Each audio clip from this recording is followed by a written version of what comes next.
Hey everybody, real quick before this video actually starts, if you're watching this video the day it comes out, there's going to be a live stream on Wednesday. If you like this video and you like top 10s and talking about things that happened during the year, thunder, lightning, tsunami, and drizzle are all streaming together for the first time ever. And we're going to be talking about our top 3 movies, TV shows, and video games live on Twitch on Wednesday from 5 to 7.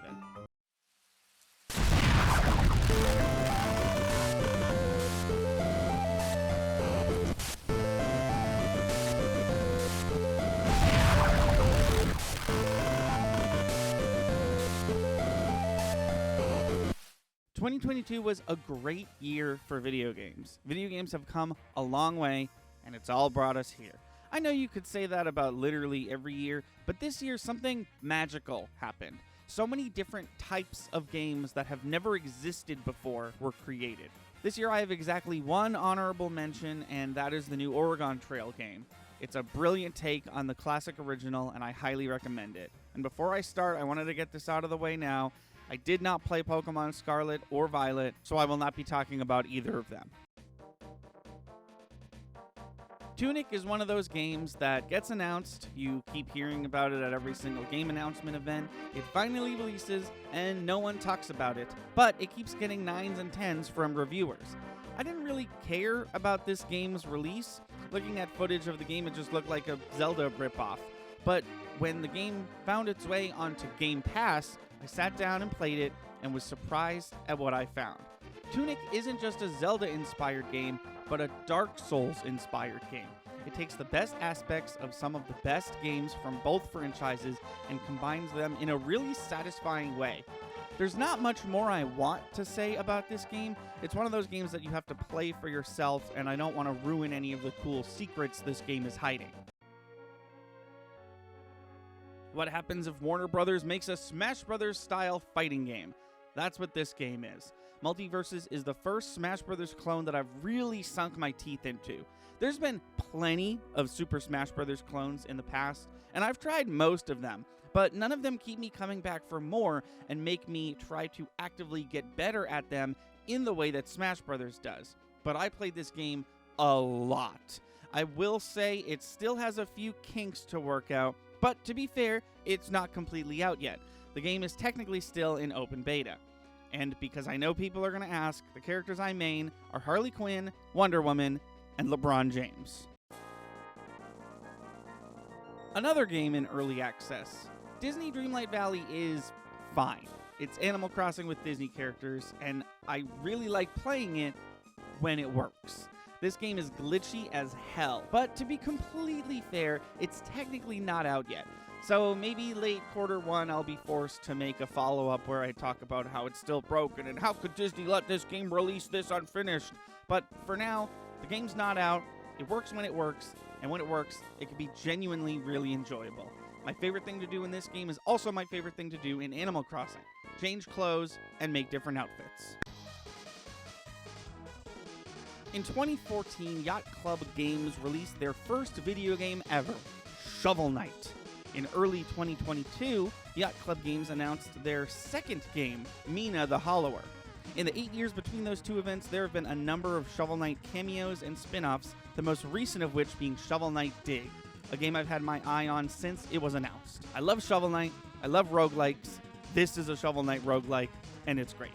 It's not the best roguelike I've ever played, but it's pretty solid. The main component of a successful roguelike is replayability, because by design, win or lose, you're going to be playing this game over and over again.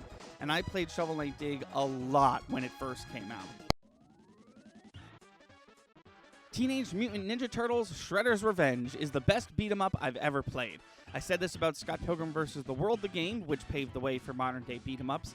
Then I said this about River City Girls, a game that takes inspiration from every beat-em-up that had come before it to make a finely crafted experience. And now I'm saying it about this game. This game is just as amazing as it looks. Combining elements from modern-day beat-em-ups, classic Ninja Turtles game, and modern-day TMNT beat-em-ups include the original voice actors from the 80s cartoon, music composed by T. Lausch, and 16-bit inspired pixel art, and you have the best Turtles game that the industry has to offer. So I'm just going to be incredibly straightforward about this one. God of War 2018 is my second favorite game of all time, just behind Bloodborne. This game is its direct sequel, and the only reason it's not higher on the list is because I haven't finished it yet. I don't want to spoil anything at all, even a little, but as far as gameplay is concerned, it's the exact same game with a few changes, which is all you need from a sequel.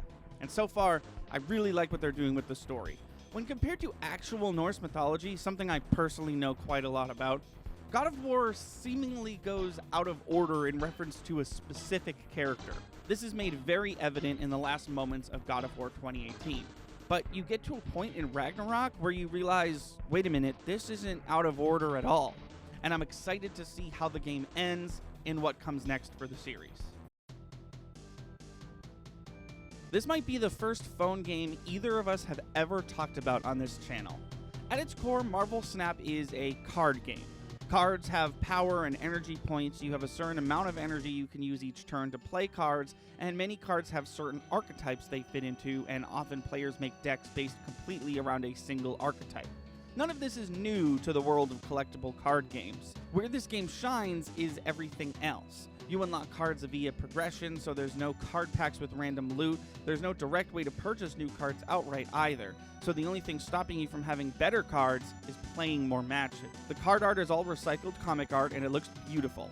My favorite part of the game is how every card ability makes sense for what the character does. Quicksilver rushes into battle before any other cards, so you can always play him turn 1. When Deadpool dies, he comes back stronger, but when Wolverine dies, he just comes back. Thor is only good if you have Mjolnir, Thanos is only good if you have a couple Infinity Stones, and Squirrel Girl summons way too many squirrels. My favorite card, however, is Agatha Harkness. Her ability is that she plays for you. You don't do anything except sit and watch what she does. She herself is a 6 energy cost card, so she'll always play herself on the last turn. When she does, it's then revealed to your opponent that it wasn't actually you playing, it was Agatha all along.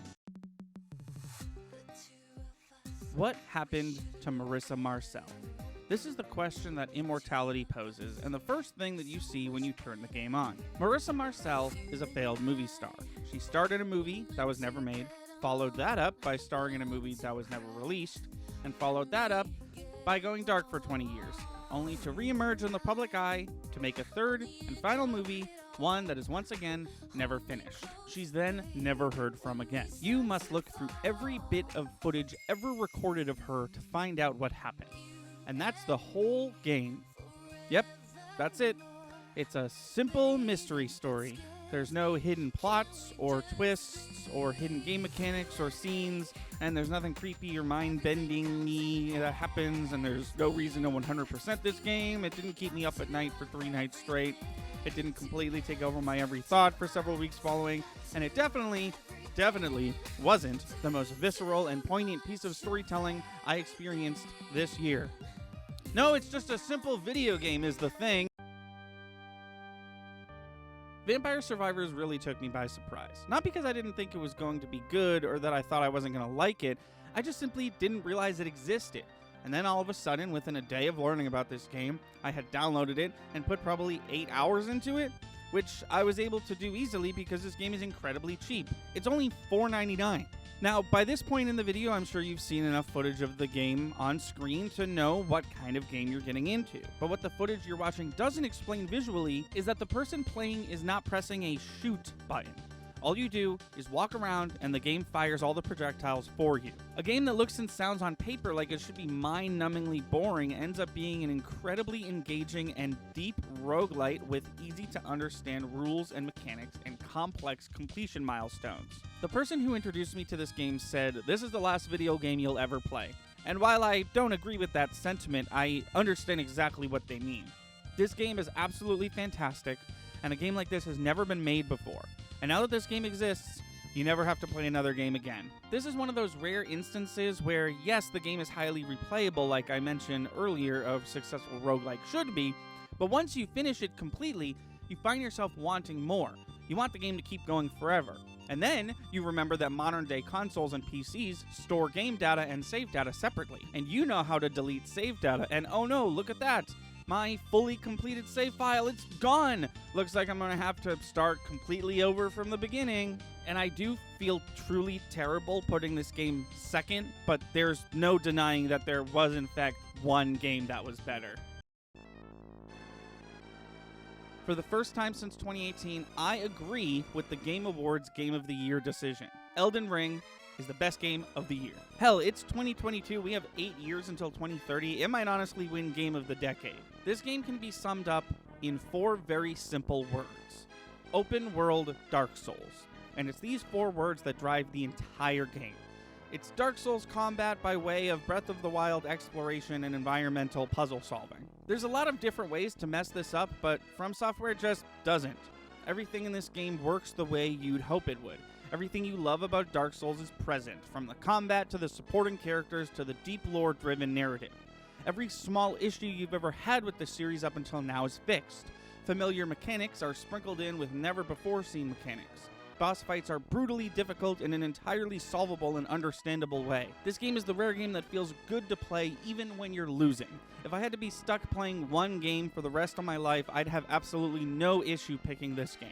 I put 190 hours into this game, and that's just my first playthrough. I immediately started playing this game again right after I finished it. I am truly on the edge of my seat, waiting for what From Software will do next. Because if it's even half as good as Elden Ring, I'm sure it's going to be one hell of a game. I cannot wait to see what the future of video games holds. There's already a lot of really great looking games coming out next year. A new Breath of the Wild, 2 new Final Fantasy games, a new Spider-Man game, a new Fire Emblem, a remake of the best Resident Evil game, a remake of the best Silent Hill game, a new project coming from NetherRealm Studios, and of course, my personal 2 most anticipated games of next year, Lies of P, a game that looks and plays like Bloodborne, except you play as Pinocchio, and Mina the Hollower, a game that combines elements of Link's Awakening, Castlevania, and Dark Souls, and is being made by Shovel Knight devs Yacht Club Games.